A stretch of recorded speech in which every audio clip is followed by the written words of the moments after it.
Aimons toujours, aimons encore, poème de Victor Hugo. Aimons toujours, aimons encore. Quand l'amour s'en va, l'espoir fuit. L'amour, c'est le cri de l'aurore. L'amour, c'est l'hymne de la nuit. Ce que le flot dit au rivage, ce que le vent dit au vieux mont, ce que l'astre dit au nuage, c'est le mot ineffable. Aimons. L'amour fait songer, vivre et croire. Il a pour réchauffer le cœur un rayon de plus que la gloire, et ce rayon, c'est le bonheur. Aime, qu'on les loue ou les blâme, toujours les grands cœurs aimeront. Joins cette jeunesse de l'âme à la jeunesse de ton front. Aime, afin de charmer tes heures, afin qu'on voie en tes beaux yeux, tes voluptés intérieures, le sourire mystérieux. Aimons-nous toujours davantage, unissons-nous mieux chaque jour. Les arbres croissent en feuillage, que notre âme croisse en amour.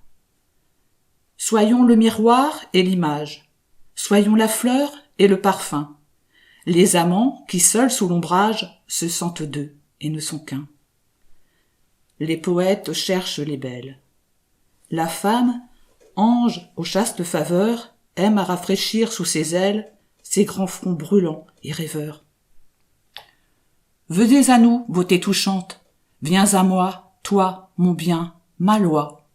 Ange, viens à moi quand tu chantes, et quand tu pleures, viens à moi.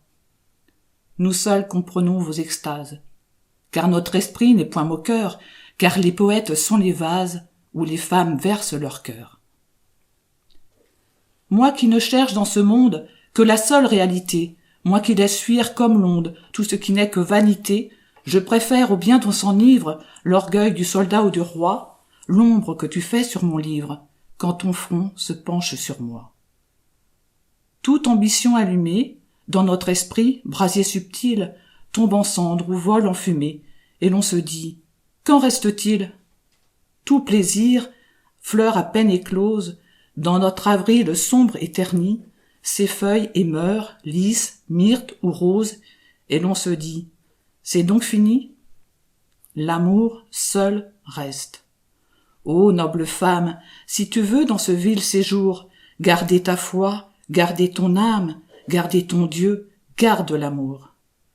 Conserve en ton cœur, sans rien craindre, dusses-tu pleurer et souffrir, la flamme qui ne peut s'éteindre et la fleur qui ne peut mourir. Merci Catherine. Est-ce que tu pourrais nous dire ce qui t'a amené à la lecture et ce que tu ressens quand tu lis? Alors moi, j'ai commencé à lire très jeune, par rapport déjà à ma famille, parce que c'est l'ennui qui m'a amené à la lecture en fait. Donc c'était un moyen de s'évader, de vivre des aventures avec différents personnages dans les romans d'enfants, je parle bien sûr parce que ça commence par ça.